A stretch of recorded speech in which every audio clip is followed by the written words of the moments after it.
Hello, and welcome to another episode of the Studio 78 podcast. I am your host, Nache from NacheSnow.com. Welcome. Okay, so if you want to find the links that we discussed today, head on over to the show notes page, which is NacheSnow.com/100.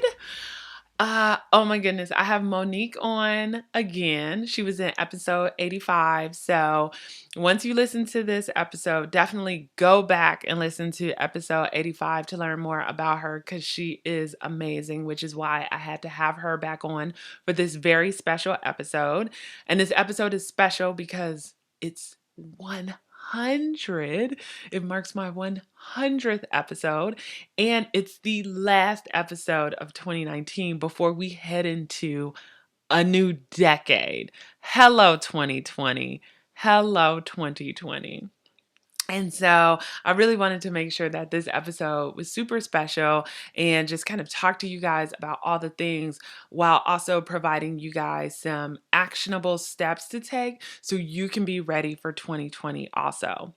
So know that the episode was recorded with video from our from our desktop, so the quality isn't the greatest. All right, so don't think you're getting HD quality over here. But if you want to see our smiling faces, episode 100 will be over at YouTube, and you could just go to youtube.com/Nache Snow to see us chit chatting. And it's funny because in the video we've got it was so much going on in our background. So you'll just kind of see us all over the place, but just chit chatting because, this was literally a conversation more than one of my traditional interviews. Okay. So before I just jump into the episode, if you guys do me a favor and do 3 things for me. Yes, 3 things. 1, if you could rate the podcast 5 stars or give it a thumbs up, depending on where you're listening, that really helps the show. 2, if you love this episode, please share it. Sharing is caring, my friends. Please share. Email, social, however you want to do it. Verbally telling someone about it. Please share this episode. And the 3rd way you can help me out is by supporting the podcast monetarily with my new swag that I have for you guys. If you're on YouTube, you can see it. And I have a shirt that says, "Love Child of Creativity and Productivity." And I love this shirt, you guys. I just love this design I created. I just love it, love it, love it. I have on the mauve color in this video, but if you head on over to my Instagram channel, or if you're already on Instagram, you'll see the yellow version. But anyway, you could see all the colors at thelifecleanse.co, and it's not .com.co, so thelifecleanse.co, and you'll find the shirts in many colors over there. So if you'd love to support the podcast and have a really cool, super soft shirt, definitely head on over. All right.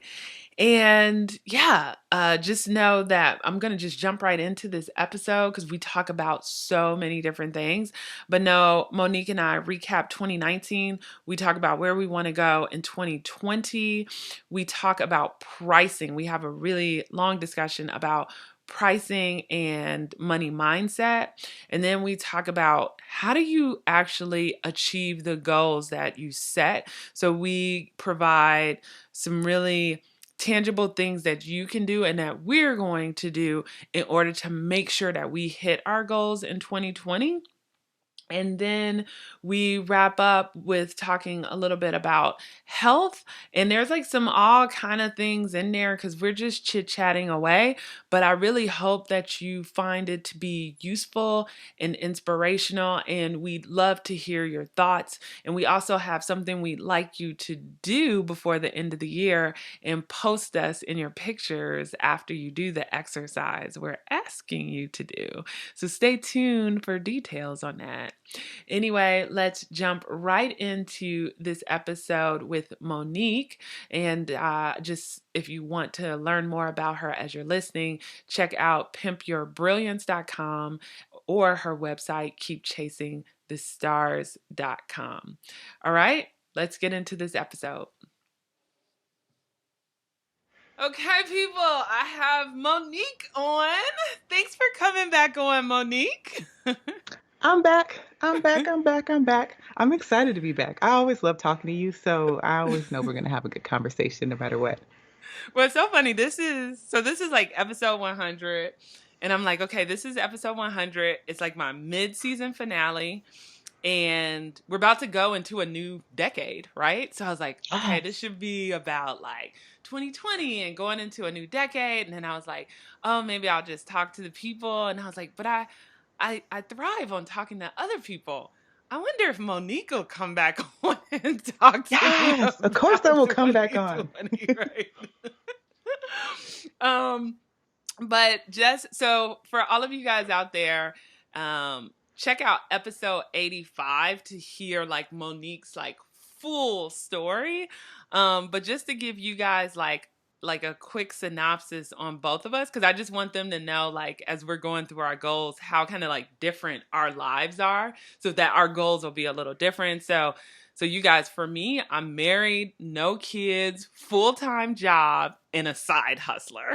Yes. So Side my hustle. goals are kind of going to be more on like, how can I do this like side hustle thing in the twilight hours and make enough money to, put towards like technology and trips and conferences and things like that. And I am married with a teenager. So I have a 15-year-old, and I do this full time. So I do my work full time. I'm running as of this year two businesses. So one that's like the podcast and more education focused, and then one that is strictly a store. I'm also a swim mom for the first time ever. So that's been an interesting thing with balancing trying to run a child all over the different places while trying to make sure I can still check in and send emails and package orders and all of the things. So we definitely both have a lot going on. Yeah, yeah, just in different ways. But okay, so Monique, for you, and then I'll just tell you guys, people, Monique has been great because number one, if you remember that episode, we kind of connected at Craftcation, or sort of right after Craftcation, and then we did the interview, and then since then, like for several weekends, we'll either check in with each other just to see how our businesses have been doing. So it's been pretty cool. But Monique, what I wanted to ask you, of course, in the beginning of 2019, you had like all of these goals you wanted to do, right? Hmm. So for you, looking back, what were you able to accomplish? It's funny because I just literally had this conversation with another friend the other day, and I was like, this is one of those years where business growth and business goals were kind of like meh. But on the personal side and like financial goals that I was trying to reach, I the one thing that I want people to really embrace is that some years you have like everything goes in peaks and valleys. So some years you have years where like some of your goals are amazing and then some years they're just like blah, like what did I even do? Or did we even try? And it just kind of it goes in cycles and it's just like up and down like that. So business wise, I think the one thing that I wasn't anticipating, it wasn't a goal, but I have a lot more clarity around some confusion and distinctions I had with like just this one business that was just all one lump together Oh, versus mm-hmm, now mm-hmm. like separating them out. I mean, you and I talked about this, is like separating out my store from what I was doing with the podcast and like wanting to build a community. Like those were two distinct things. So I have a lot of clarity now about how those need to operate and why they are separate Mm-hmm. versus them just being all lumped together. But the biggest goal that I wanted to do, so we all got debt. But one of my things was like credit card debt was just really, really kind of eating me alive. And I decided last year, like this year, I really, really have to try to cut this in half. And I had a goal to pay off $16,000 in credit card debt. And I actually paid off $21,562 in credit card debt this year. And so I'm like Whoop over the moon whoop. because I'm like, I'm down to like that one last card. And I'm like, I can see the finish line. I can It's taste it. like We're right so there. It's like the close. light. It's The so close. light. It's so close. And I'm just like, oh my gosh, like I don't know. I wrote it down and it just kind of seemed like, are we really going to be able to do this? But we did it. So Oh, good I'm for you super excited. guys. Yeah, I know. It was like this year was like a weird year for me because there was just like there was so much going on like personally and professionally. Like personally, like right at the beginning of the year, my grandfather passed away, who lived a really full life, 85 years old, right? But that's like starting the year off, with that is kind of like, ugh. And then my whole thing was like, okay, what I want to do is focus on like travel. So I did travel out of the country at the beginning of the year by chance. And then of course, I went to that Craftcation conference, which was amazing. And then, I won't get too into it in this episode, but in the future episode, I will because it's dealing with women's health. But I ended up having like a surgery done in the summer of this year, which was like huge. It took me out of work for like a couple of weeks, but my life has completely changed because I was in chronic pain. So people don't realize like for years I was operating my business and working full time, and 2 out of 4 weeks I was like in pain like all the Oh, time. You know what I'm saying? And mm-hmm. um so that was like eye openers, like healing from that, and then like, okay, wow, I don't have any pain anymore. It's like a weird thing. And then for the business, I had like these big goals at the beginning of the year where I was like, you know what, okay, I'm gonna do this and that. And at some point doing all the life stuff like the travel and the health stuff, I was like, I think I'm just going to take this year to just explore all the things that I want to do and then figure out how I truly want to generate income. So I continue to do the podcast, continue to push like the book, but not as hard as I should have, you know, and then played around with like a little bit of merchandise, but I really didn't push it probably as hard as I should have, but I just don't think there was like capacity this year to do it, but I was okay with that.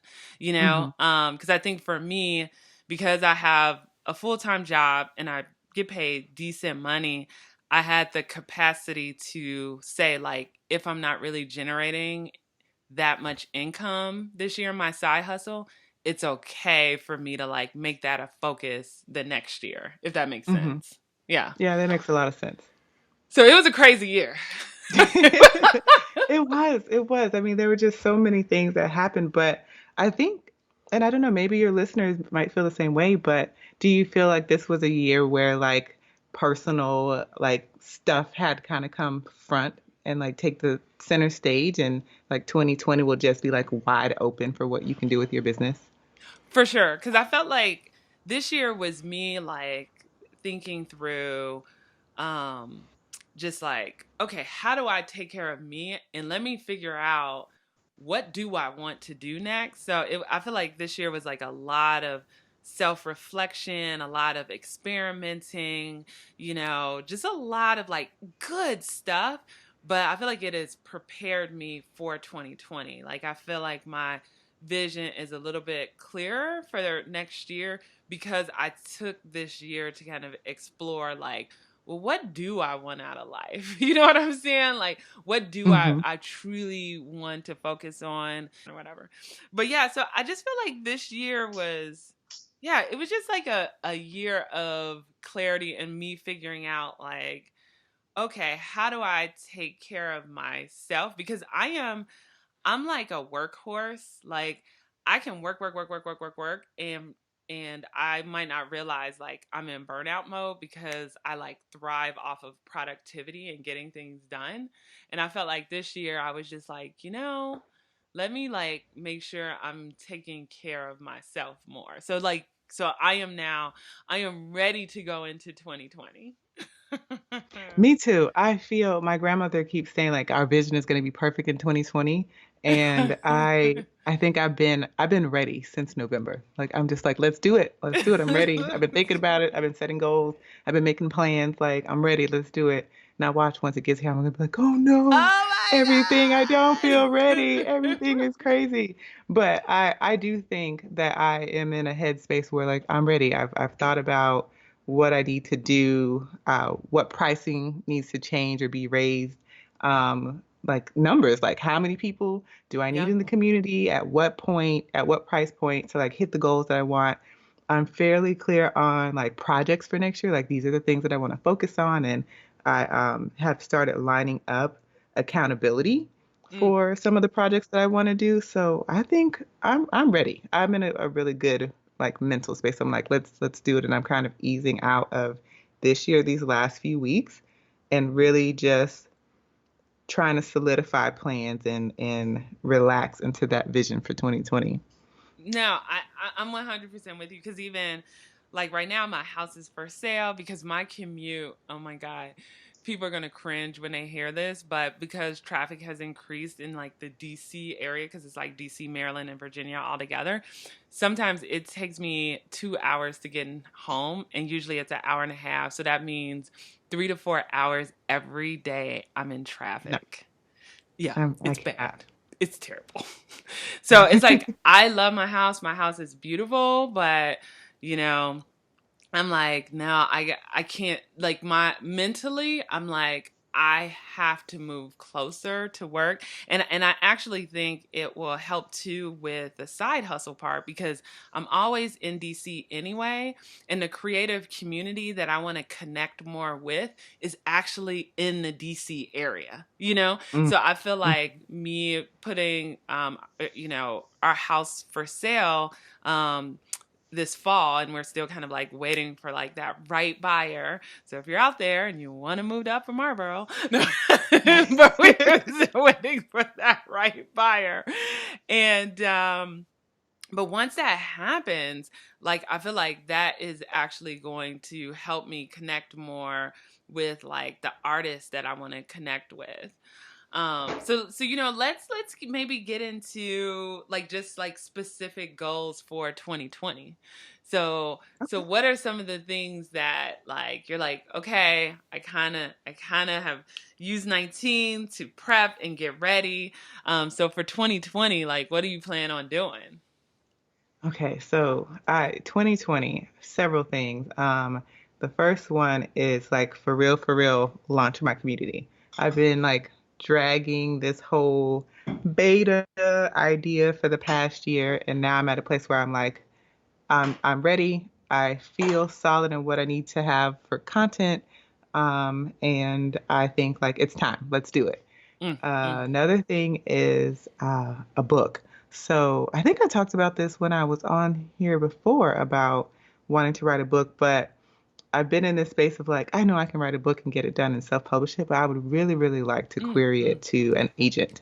And so that Ooh. is, I know, it's kind of nerve-wracking, but that is high on my list. And so there, in addition to like getting the writing part done, um, I need to start thinking about like a proposal and growing my platform because that's a big thing that you have to put in your pitch when you're querying agents and things of that nature. So that's a Hmm. big goal on my list. And then planners, I'm Yeah. always trying to bring out a new planner. So I haven't done a new colorway in the past 2 years.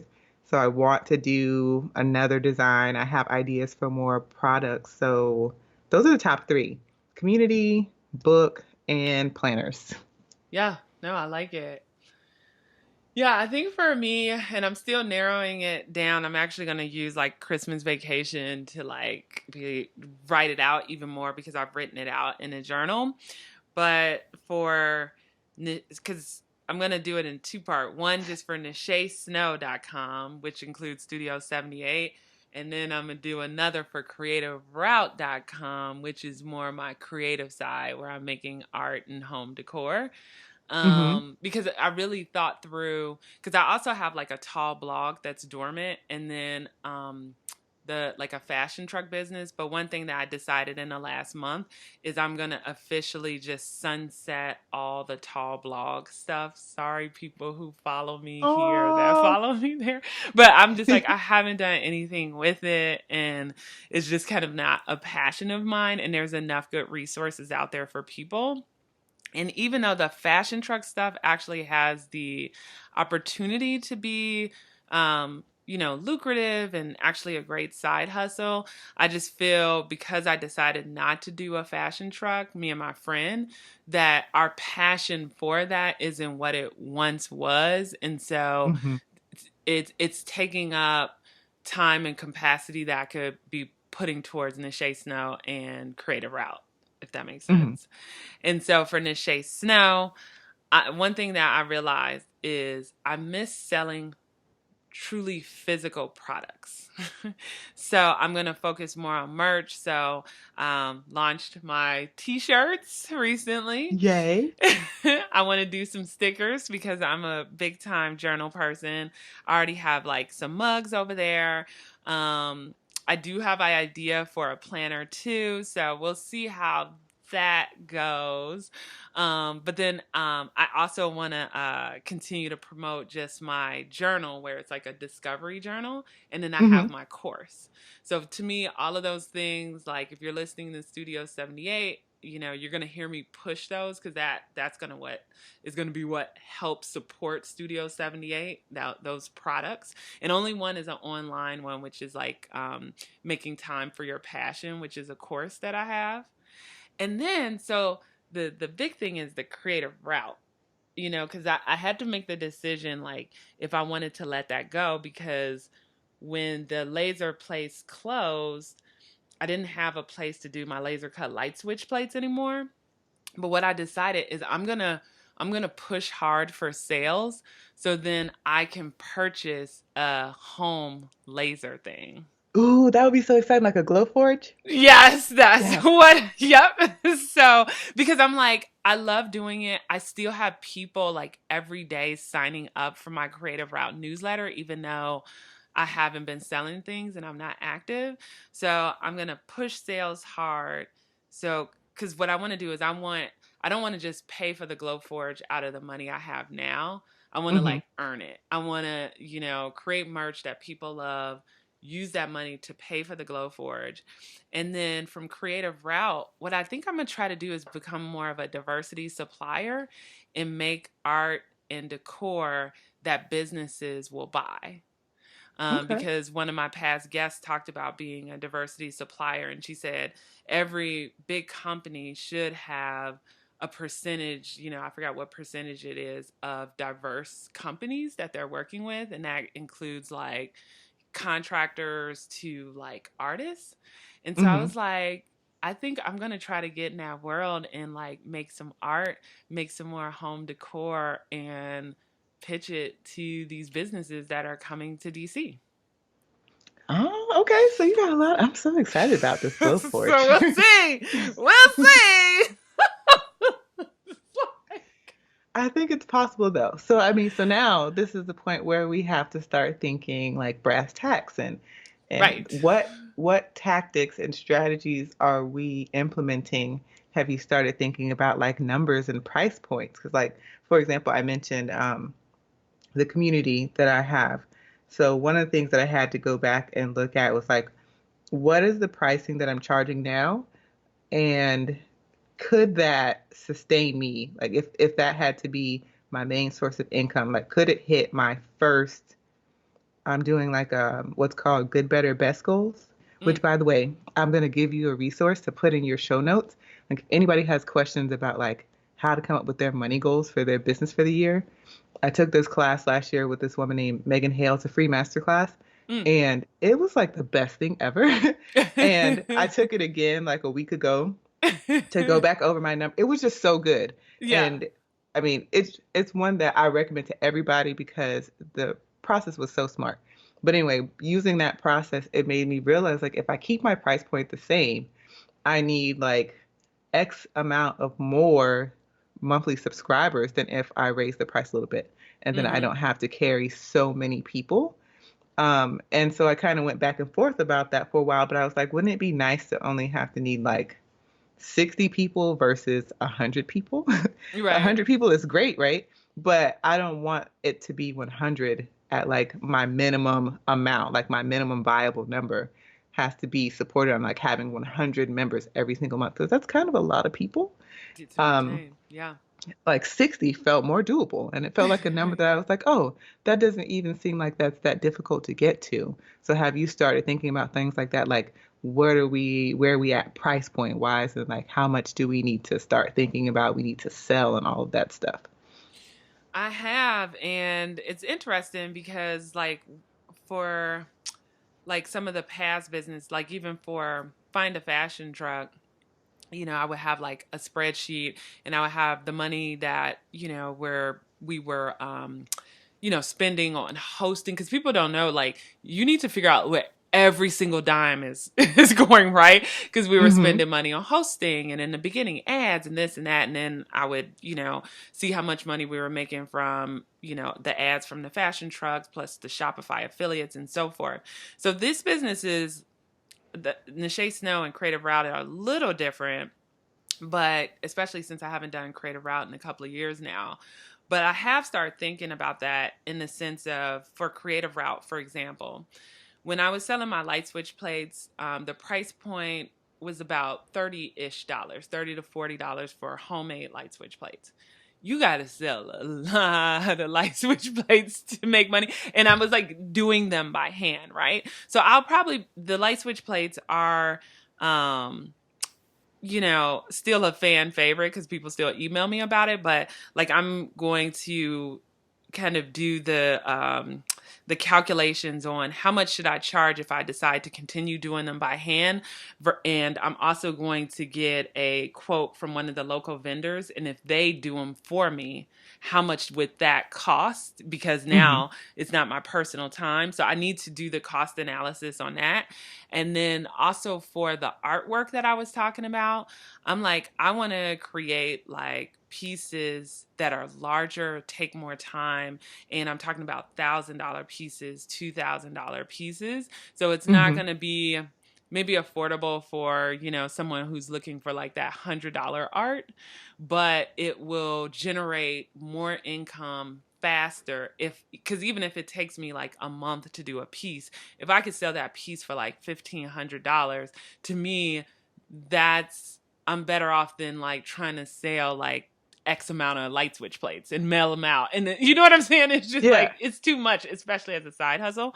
So I am starting to think through the price points for that and like, okay, like what what kind of scale do I want to work at? Does that make sense? And then even Mm-hmm. for NacheSnow.com, I'm going through Printful that connects with Shopify in order to do the t-shirts. So that makes it easy because You don't I, have to I do don't have anything. to do it. Exactly. It is print on demand. There's nothing in my house versus like with the journals I have. Like I still have like some boxes of journals because you have to buy those in bulk, right? Yeah. And so, I have to sell those at a higher price point because of where I'm getting them made and the quality of the paper. So I'm even thinking through that, like, once I sell all the ones that I have, where should I go in order to maybe get it done a little cheaper? We're So going to I'm talk about I'm that off the still air. work yeah, yeah, yeah. I'm like still working through that, but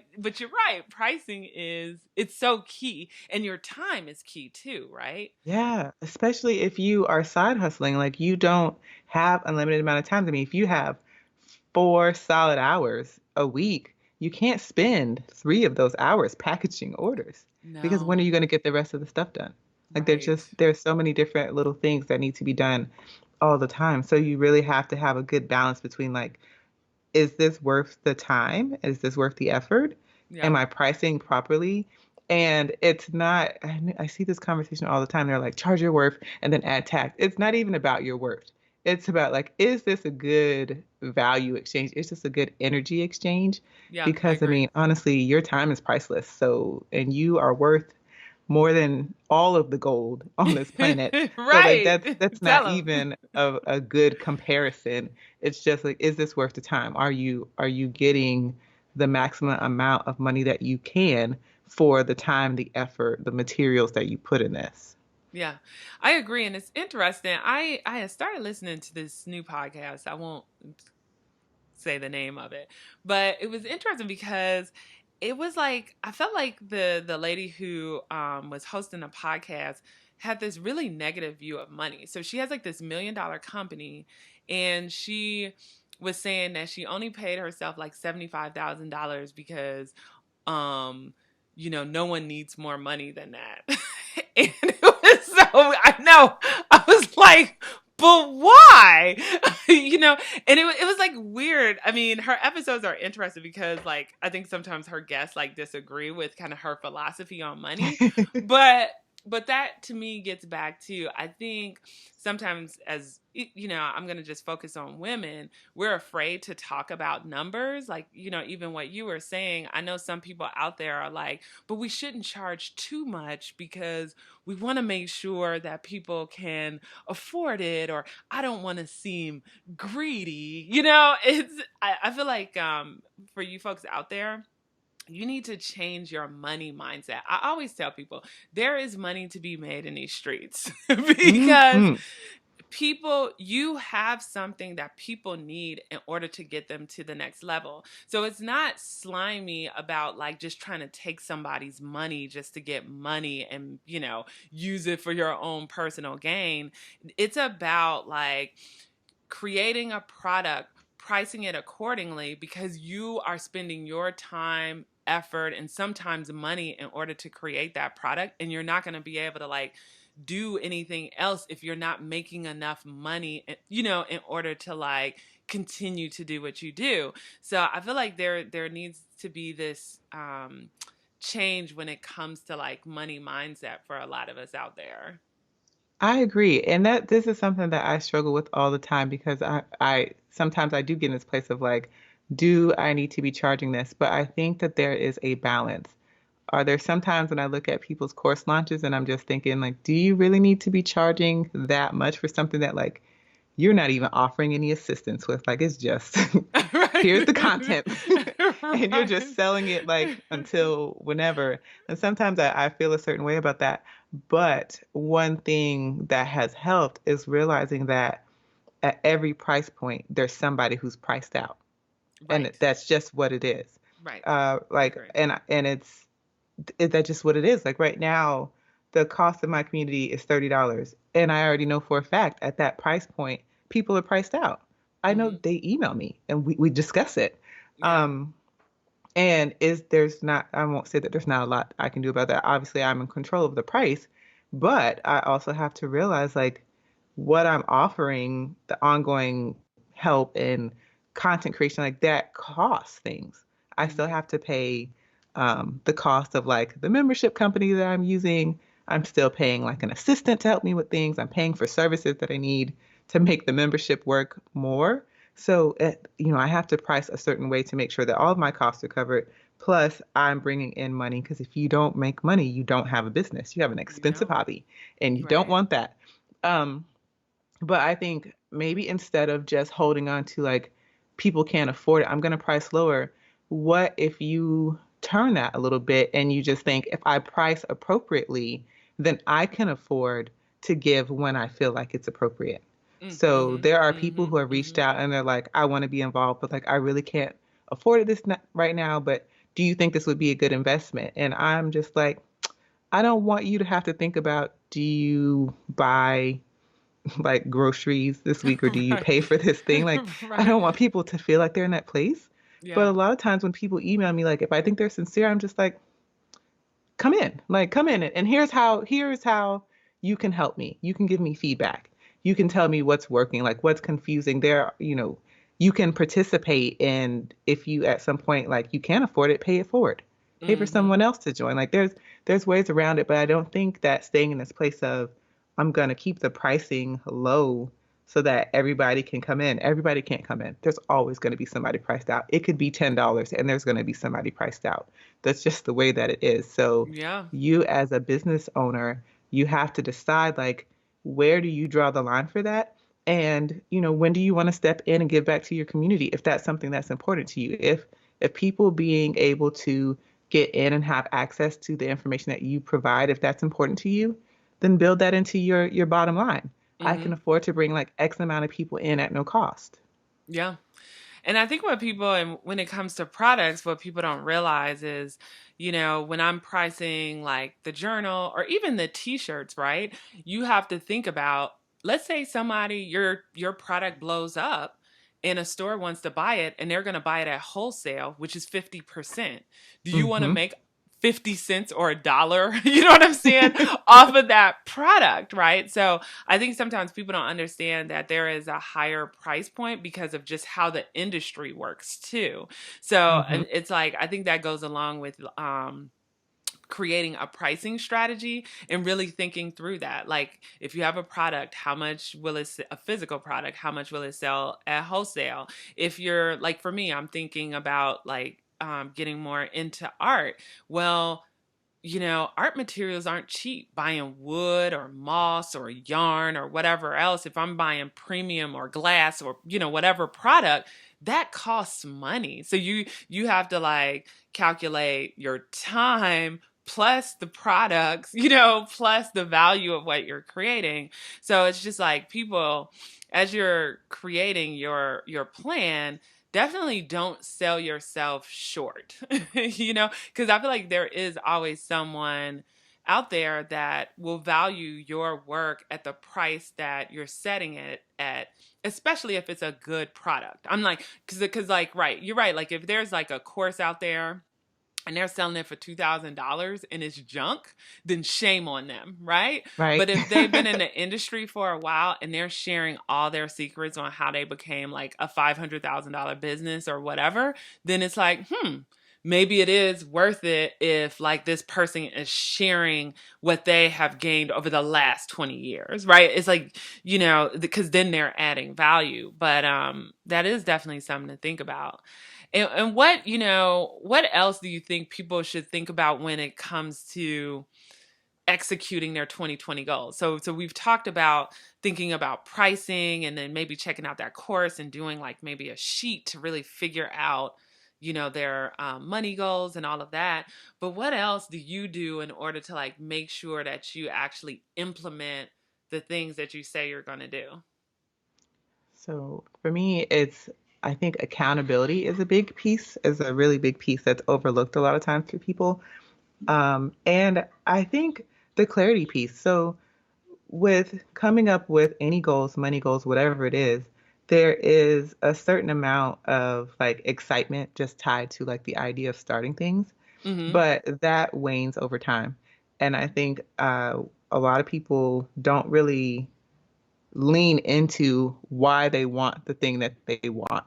So Yeah. a big one, I think, especially for like creative entrepreneurs, is like wanting to hit certain money targets. And I think that's the easiest one because that's kind of like across the board. Everybody has to hit a money target if you have a business. But we struggle to hit those money targets because they don't mean anything. Yeah. It's just you have it because you just have it. Yeah. But if you spent the time to really attach those money targets to things like why do you need a six-figure business? Like what are you doing with the money? Are I you just agree. getting them like do you just want the money just to hoard it and look at it in your bank account and be like, oh, there's $100,000 in there? Or are you thinking like $100,000 could clear my student loan debt?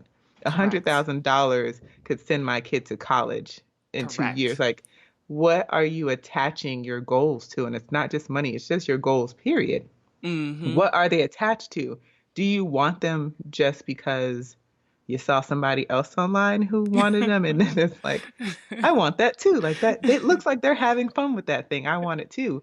Or Right. is there like a deeper connection to it? Because you have to feel your way into these things. And that's a part of like, if you're like woo woo and you think about manifesting or you're a person who does vision boarding, you have to feel your way into it. If there's no strong feelings attached, then you're not going to do it. Like you just, where's the incentive? It's just Right. like I always tell people, like when you create a vision board, your vision board is like the itinerary for your goals. If you think like if you were planning a perfect dream trip, wherever you wanted to go, say you wanted to go to Bali, like that was the place that you just knew you had to go. It's not Mm-hmm. enough just to say like I bought a ticket. Like you are, yeah, you bought a ticket and that's exciting for like a day. But the thing that really makes you excited is the itinerary. What are you going to do in Bali? What are you Right. going to experience? What are you going to eat? What are you going to see? What are you going to do? Yes. Those are the things that make you excited. Those are the things that light something in you. And that's the same thing that your vision or whatever you're manifesting is supposed to do. You're supposed to have a connection to it that you feel excited about to the point where it's like you're anticipating it. And that's what gives you the momentum to move forward on those goals, to take the action and to do the work. But if you don't have that type of a connection, it's going to fizzle out because I I mean, agree. everything just does over time. Exactly. Right. I mean, because that kind of it goes back to, it's so funny. Everybody always thinks they want something, and then when they get it, they're like, huh, right? And then they get something else. They're like, oh, I want this. And then they get it, and it's like, huh, right? And so to me, it's like figuring out too, like, what are those things that you do truly think will make you happy? And you don't know until you actually get those things, but like trying to get as close to you can, with that list, and then figuring out how to build a business that will help you get there. Right. And Hmm. then that will help keep you accountable because you're like, I am working towards that trip to Bali, right? Or I am working towards getting that laser cutter, or I am working towards getting that X, Y, or Z. So no, that's a really good one. Yeah, that would be my first one. And then I mentioned accountability, that accountability and review, because how often have you set a goal and then you didn't look at it again for like 6 months? Hmm. And then like you open back wherever you wrote it down on a post-it Yeah. note in your plan or whatever, and you look at it and you're like, oh, that was a goal for this year, and I haven't done anything with it.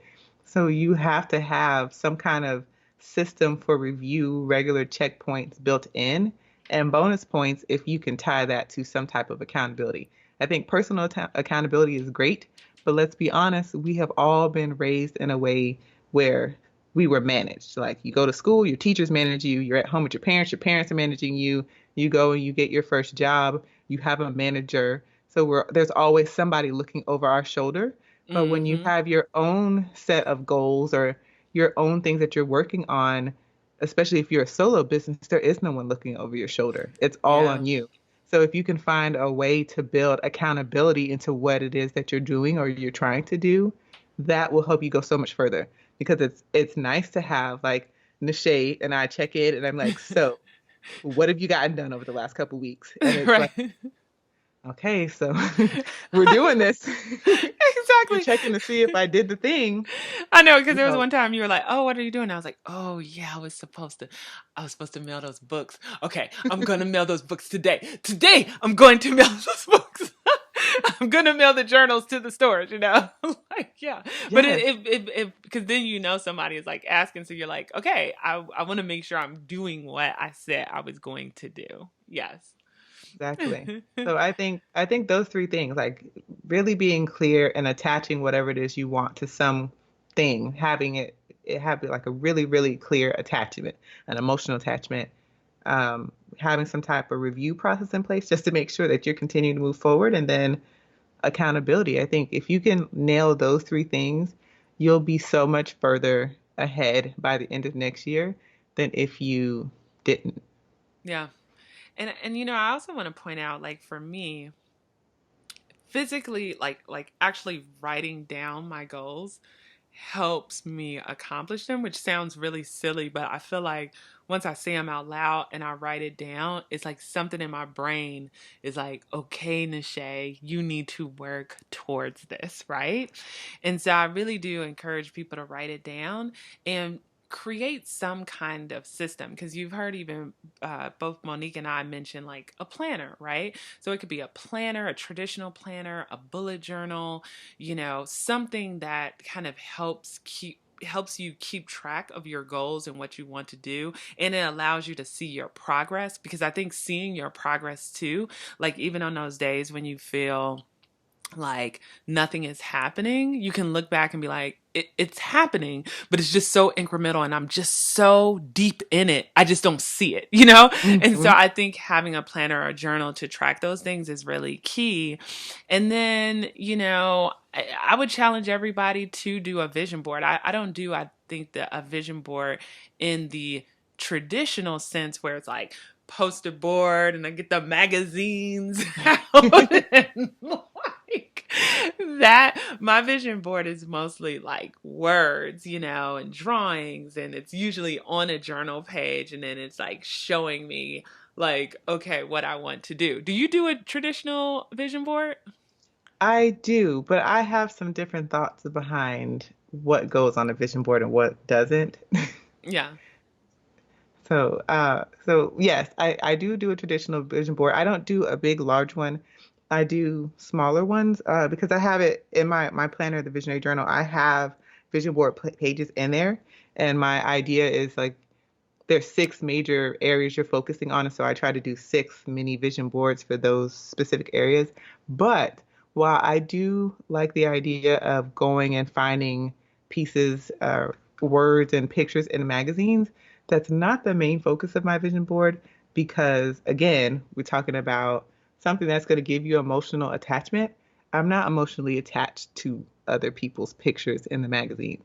I Fair. am Yeah. attached to things that I have actually experienced. So if I'm putting together a board that's based on a dream travel destination, I'm putting pictures of places I've already been, pictures of myself with family or friends on there because there's an emotional connection there. Like I think back to last Thanksgiving, we did a family cruise. And Mm-hmm. so I think back on that time, and it was an amazing time.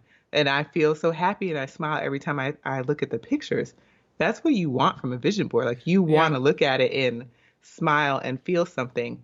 And I personally don't feel attached to pictures that I found in magazines. I think cutting out words and piecing. I always think about like the serial killer ransom notes with just all these random words pieced together to spell out things. Like I like that part, and maybe if there are pictures of things that feel like they're a good fit, but I don't put my vision like I don't put pictures of like other people's houses and other people's killer dream bodies on my vision board because I don't have an emotional connection to that. Like that, it does nothing. It's just pictures. When I see my vision board, I really want to visualize and feel into whatever it is that I'm trying to achieve. So more often than not, I try to use pictures from my real life, or if I don't have pictures from my real life, I try to Photoshop them. So like, so like, I said I want to get a book agent and I want to write a book. Well, one, I already found the agent and I found a picture on her website, so I printed it off because Oh, I can make that's emotional right. connection to that because I I know who she is. But then like I'm gonna Photoshop the cover of my book. I'm gonna design the cover. I'm gonna print it out. I'm gonna put it on the board because that I have an emotional connection to. Like I have an image of what I want the book to look like. And even if you don't have graphic design skills, like you can use Canva and Mm-hmm. draw a book cover or at least put your book title Yeah. and your name, like your author name on it. If you want to see a certain amount of money in your bank account, take a screenshot of your bank account and Photoshop in the balance you want to see it. Same thing for Instagram. Yes. Like You want 100,000 real. followers, like make it real. You want 100,000 followers on Instagram? Great. Screenshot your Instagram main, 9 grid and Photoshop in the number of people you want to see. Like you have to make your vision board work for you, and it should be a reflection of you and what you want, not a whole bunch of other stuff that you cut out of the magazines. Yeah, and and I think like, if like there's a type of house that you want, like I remember Sam and I were driving somewhere and I have like this problem with green. It's a problem. And I saw this house. It was a greenhouse in the city, and I love the city, trying to move to the city. Gorgeous, right? I took a picture of it, printed it out on my Instax camera, and put it in one of my kind of, it's like a dream journal. I guess it could be, the same as like a vision board. And I put it in there, and I'm like, I want this green little house. You know what I'm saying? But it's like, and I'm Child, not gonna. It's not that one specifically, but it's something about how that house is that when I look at that, it's like, okay, this is helping me work towards a goal of having a house that's similar to it, right? But it's not, it's something I've actually seen in my world in this area, you know? In I'm surprised I would have just got out. We would have been doing a photo shoot in the front of this house front for of the go on my vision board. There's a car that I want, and I told my husband, I was like, so we need to go to the dealership, and I'm bringing my camera, and I need you to take a picture of me in the car so that I can come back and print it and put it on my vision board. Like, make it tangible, make it real. Like, get out. You see a house that you want, great. Get out, take a picture with that house. Like, right, make it and real. do it. Insert yourself in there. So maybe, because I want to get to just a couple of questions that we know, like some people in our audience wanted us to answer, but maybe we should have like a little challenge for the people listening to this episode Yes. to, you know what I'm saying? Maybe to create. Let me look at the calendar. So this episode is going to air on. Let's see, what's today? It's going to air on December 16th, 2019. How about if I'm going to challenge you guys? I'm going to give you guys 2 weeks to create a vision board.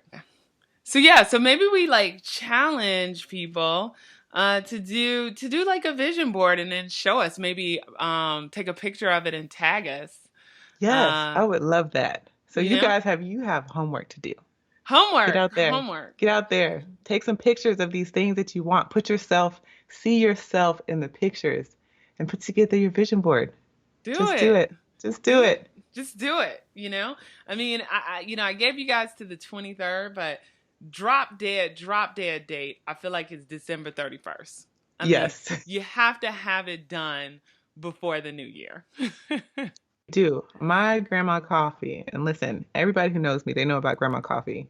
Grandma coffee said your vision is clear. She said your vision is perfect in 2020. And she was like, you just got to write the vision and make it plain. So if you want that clear vision to come to fruition, you gotta put it on paper. You gotta have it. Bring it into your physical space. So get your vision boards together and then tag me at only, or you can tag me at Pimp Your Brilliance. Either one works. But definitely tag me and let me know what you got on your vision board. I want to know. I want to cheer you on. Yes. And I'll tell you guys, and you all have heard me, I think maybe at the beginning of the podcast, one of the early episodes, I talk about an exercise that I did when I was like getting my master's degree, and I wrote down these goals. And it was weird because I never looked at them again until like years later, like literally like 8 years later. And besides the goal that was for like future, I had accomplished all of the things that I said I was going to do. So the power of like writing things down and believing in them. And I didn't even go, I feel like when you're really strategic about making sure like you're setting the goals, you're even more likely to succeed. But I didn't even look at that paper again and it happened, right? Because it was like I was so committed to making it happen. And so even before we get into like a couple of the questions, so we talked about, just to recap, I just want to make sure we're not forgetting any action steps we can encourage people to do. But money, like really figuring that out. And I'll put the resource that Monique mentioned in the notes. We talked about accountability and also review. We just talked about also creating a vision board. Did I miss anything that we said, or anything else we should add about how to make sure that the folks out there, and like this is for us too, how we actually stick with what we say we're going to do in 2020? Oh, I think we covered those pieces. The only piece I would say we're missing is talking about how do we go from like big picture to day to day. Like, Ooh, ooh. what are you doing on a day to day basis to make sure you're getting closer to the vision? And how do you do that? Okay, so I think about, if you imagine a funnel, so like an inverted pyramid, so funnel. So big pictures at the top. This is like the vision that you want, and with the funnel, it narrows to down towards the bottom. Just thinking about your goal. So if you have a goal that you want to achieve in 2020, can it be broken down into quarters? Can you complete it in a quarter? And if you can Mm-hmm. complete it in a quarter, wonderful. Take that goal, break it down into three pieces. You're going to tackle like one piece month one, another piece month two, another piece month three. And then now that you have broken it down into that quarterly goal down into three mini goals, each of those mini goals, try to break them down into a weekly goal. So, what is one thing or small project that you can finish every single week that's going to help you complete that goal by the end of the month? Because by the end, excuse me, by the end of the quarter, you should be able to have tackled all of the pieces. So, Mm-hmm. I don't Mm-hmm. know if that made sense, but like going from Mm-hmm. what you want for the quarter down into three small pieces. And then let's just say, for the sake of this conversation, each month is roughly like 4.5 weeks. So each week, what is like the big thing that needs to be done to make sure the monthly goal is done? And then you just Mm-hmm. tackle those things every single day. And it's rinse and repeat. And if you fall behind, we all do, you just pick yourself back up and you start again. And maybe you can cram some extra stuff in this week. Maybe you can't, but I think progress over perfection is really the way to go. But as long as you are steadily moving forward, you will get it done eventually. Yeah, and I'll just add to that is really committing, like, commitment to it. Because when I put my mind to it, like if I say I'm going to create a new business or a website or a book, if I'm truly committed, I can do it like this, right? Mm-hmm. Because I'm going to be like, you know what, this next weekend, that's all I'm doing. Like when I get up, I'm gonna eat breakfast and I'm gonna get on my computer and I'm gonna work, work, work, work, work until my brain is like, and then I'm gonna take a break and then I'm gonna get up and I'm gonna get up the next morning and do it, right. And so I feel like, once you create those goals, you act, because we're all good at like writing stuff down. I mean, I'm even guilty Mm-hmm. of it, and I'm like, ooh, let me transfer that to the next week, and then the next week becomes the next week, right? I mean, that's like my workout goals. You know what I'm saying? So we all have that one goal that we keep penciling it in every week, and every week it's like, oh, I ran out of time. That gets bumped over. Right. But it's like really figuring out almost like how to trick yourself to actually do the thing, and making sure no matter how busy your life is that you carve out time. I even had a guest on last week who just had her third child, right? And so she kind of like talked about figuring out that balance too. And you guys, I've talked to people who are single, to people who have 5 kids, to people who are single mothers, and there's always time. Like there's always time. It's just you really have to just write it out and figure out when that time is, and you commit to that time like you would commit to anything else in your life. you Mm-hmm. know you don't make an excuse on why you can't do it that 1 hour on Saturday. You just do it just like you do all the other things. And sometimes it's just a matter of like just getting yourself to start. That has been my secret little thing to anything that I have resistance against. I'm just like, okay, turn on the timer and just start it. Just Yeah. open the spreadsheet, open Yeah. the Google Doc, get yourself, put on your shoes and get on the spin bike. Like you don't even, and I always say like you don't even have to do a lot. Just get on the bike and just pedal for a few minutes, or just start typing out some things. And before you know it, like the juices start flowing and you're into it. But I think that just getting your mind to that place of just to start, we have so much resistance around starting. So Yeah. just scale it back and just tell yourself, you don't have to run the full marathon, just you're going to walk the first lap. And Right. that's usually like enough to get you in the groove to do something and put in more effort than you even initially agreed to with yourself. Yeah, I agree. I agree. Okay, this might lead into one of the questions from your community that Oh, you had mentioned. it does. So, I have a little survey out, and so I've been looking at the questions people have been asking.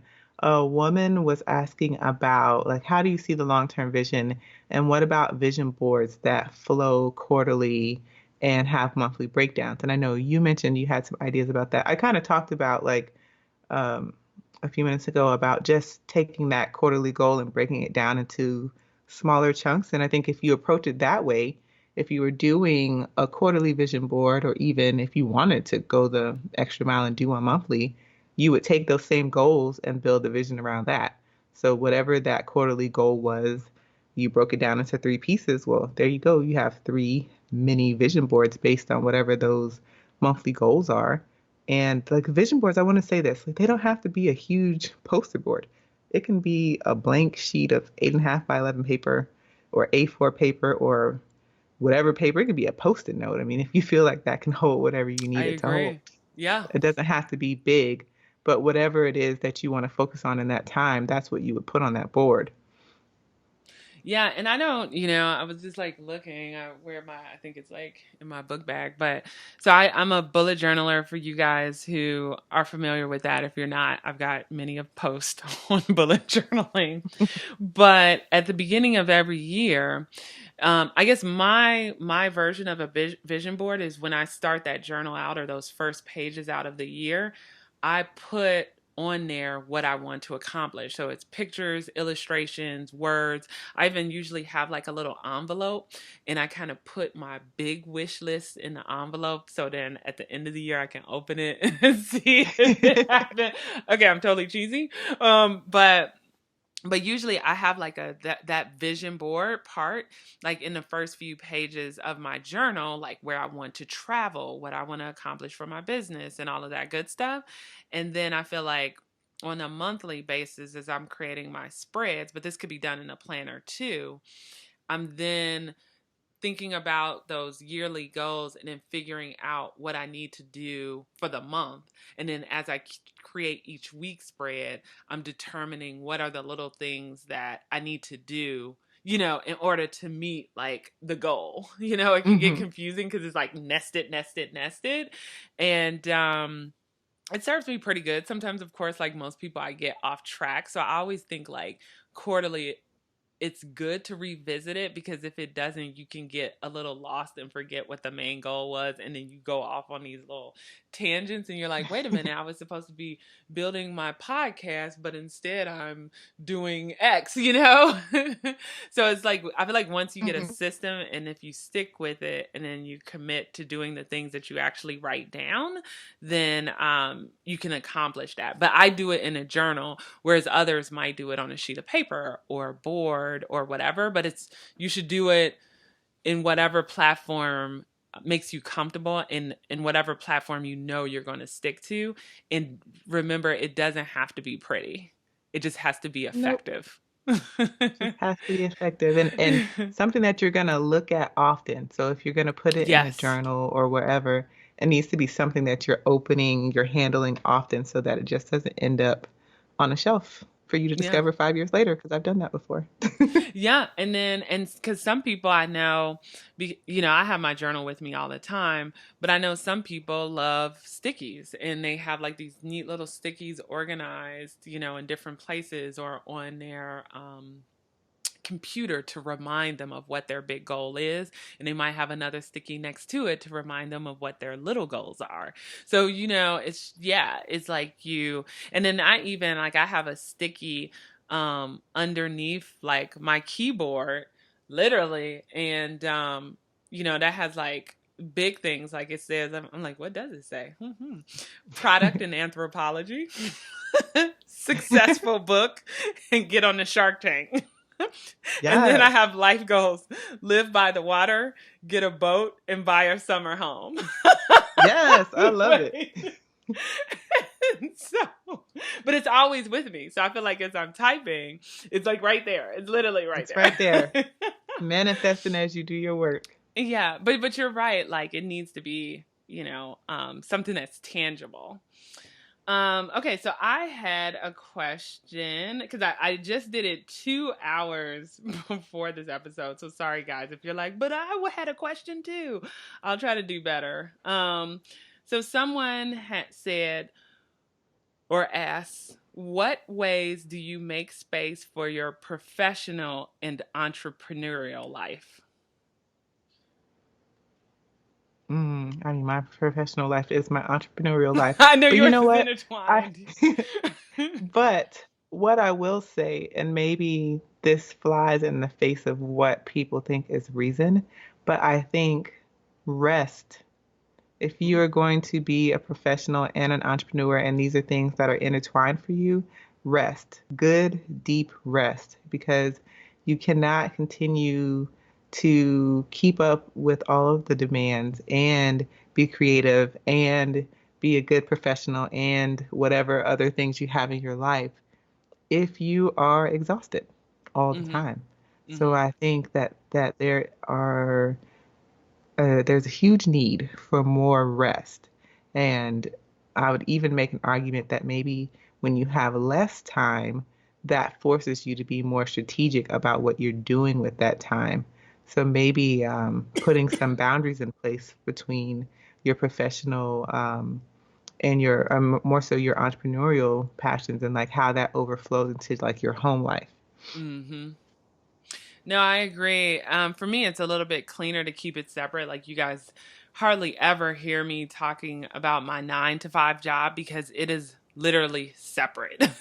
Like I don't intertwine the two. They are just two separate things. So when I'm at work with my 9 to 5, that is my focus. So whatever goals and things that I need to accomplish there, I do it, and it doesn't bleed into my personal life, except days I have to stay late or the fact that I have to be in 3 to 4 hours of traffic every day. You know what I'm saying?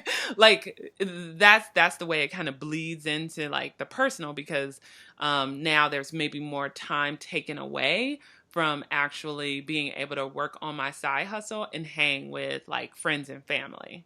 So for me, there should be this separation. So once I get off of work and I listen to podcasts and audiobooks on my way home. So to me, I'm educating myself and I'm growing myself as an entrepreneur and just a career woman while in traffic at least, right?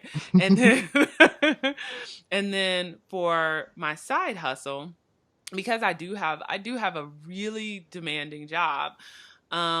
I just try to make sure that I am focusing on things that make sense and I'm very thoughtful about my time. So with the Studio 78 podcast, to me that is a priority.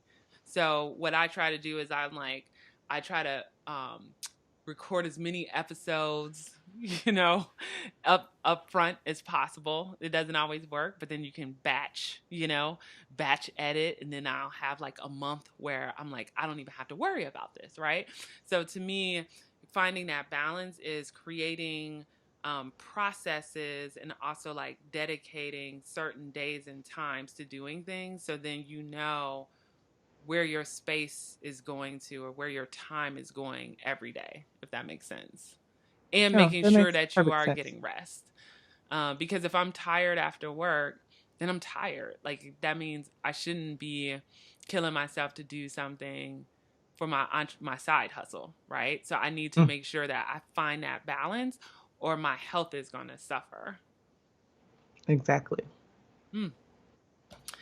Well, okay. Well, last question as we just wrap up here is, so we kind of recapped 2019, talked about what we plan to do in 2020. We gave some people some ideas on how to actually accomplish those goals. We just touched on it a little bit, but the last thing I just wanted to talk about is like health, right? Hmm. Like we I don't think neither one of us really mentioned any like working out or eating healthy or like anything for 2020. So do you have any goals around it, or are you just like, I'm good? Yes, because unfortunately, my fitness goal is the one that I have to roll over from 2019 to 2020. So that didn't go as well as planned. I did, I try to work out every week, but I realized about a month ago that I wasn't being consistent enough. And I am like really strong on like you set your own consistency, Mm, but I think that even with that philosophy, there is a minimum level of consistency that you have to do to achieve certain goals. So, like, for example, with working out, maybe spinning one time a week is not enough. Mm-hmm. What, no, not for the goal that I want. So like if your goal is just like to just do one exercise a week, then that might be enough for you. But for what I'm trying to achieve, it's not enough. So I do have a plan for doing better with that. I actually just got a Peloton for a birthday Christmas gift. So Yeah, fancy, fancy. I'm obsessed with spinning. Like I've been obsessed for years. So my goal is to make sure like and I joined a group for accountability and they're like super on it. So my goal is to try to make sure I get in at least 4 to 5 rides a week. And if I can do Period. 2 boot camp classes a week outside of the spin, I think I would be fine. I also need to eat less sugar, but I'm still working on that. Right, baby steps. One goal at a time. One at a One at a time. If I can time. get the fitness stuff into a habit, then we will work on the sugar. Yeah, it's so interesting. And I've pretty much stuck to it. Like, one of my goals was to meal plan this year. And almost, besides, I would say maybe 4 weeks out of this entire year, I did meal plan where I bought, went to Wegmans, which is our one of our grocery stores here, and on every Sunday made, 5 dishes. I got five like glassware dishes from IKEA, and every Sunday I make my salads or whatever else, and I bring all of them in on Monday, and boom, my lunch is done. So I was really proud of that. Yeah, I failed on the exercise. I really started strong at the beginning. I was like on my like the yoga class, and I was like doing it, and I was like, I'm going to yoga twice a week. I'm like, and then I fell off. But next year, my thing is like, I was just went in for just a general checkup, and then my doctor was like, can you at least commit to working out once a week for 4 weeks to start? And I was like, sure. Because she had asked me a question. She was like, do you exercise? I'm like, well. And so I'm with you. I'm like, I'm going to commit to getting some more physical activity because one of my friends told me that this older lady who's super fit told her, rest is rust and motion is lotion. And if, Oh, I yeah, like so it. you like I it? like it. And as we get older, if we're not moving and if we're not active, we might not feel it now. We might feel it a little bit, but 10 years from now, 15 years from now, we're really gonna feel it. So I'm with you. When we're texting back and forth, we got to be like, how many times a week did you work out? Did you get? I just need you like, did you get on your bike? I think that's the hardest thing about having fitness equipment in your house is just that whole I can do it whenever because it's here. But I'm realizing like no, you need to keep with the same like routine that you would keep if you had to spend it outside the house. Like set a time and get up and go at that time, and don't play these games of like I'll do it later. I'll do it for lunch because it'll be midnight and I won't have done it. I agree. I so agree.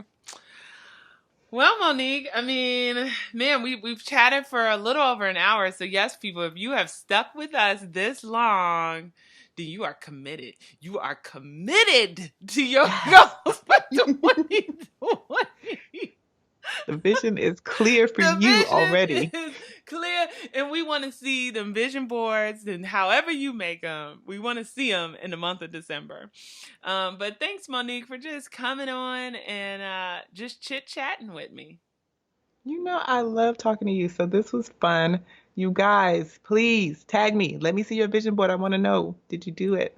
Did you Photoshop yourself into a car or a house or a book or $1 million into your bank account? I want to know it all. So, And let them know too just where to find you, just in case this is people's first time hearing you if they didn't hear your other episode.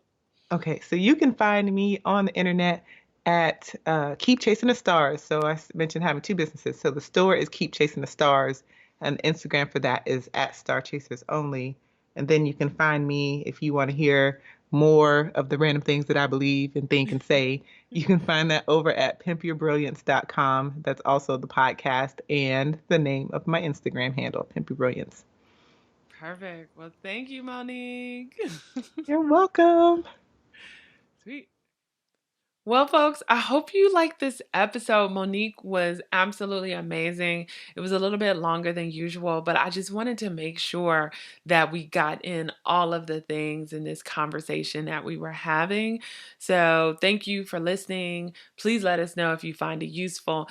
Definitely tag us on your pictures of your vision board so we can share it in our stories and inspire other women to do the same. And yeah, and keep me posted too on what your goals are. I'll help keep you accountable. I'll be like, "Hey, how's it going?" So I'm really looking forward to 2020. Just to see what I accomplish, but even more importantly, to see what you accomplish. My thing is, I like to inspire others to accomplish their goals and dreams, and that's the whole reason why I'm doing this podcast. So I'm really excited for you. And I know that you can do it. Like I know you can do it. So let's do it, people. All right. While I'm on my holiday break until the season starts up again, catch me over at Instagram, Nache Snow, or if you want to see what I'm making, check me at Creative Route newsletter. Head on over to nachesnow.com for merch, thelifecleanse.co, so you can get this t-shirt that I'm wearing, even if you can't see it, this beautiful mauve t-shirt I'm wearing, but it also comes in other colors. And yeah, let's stay connected and let's get ready for this new year and this new decade. Let's do it. All right. Have a good one. Take care.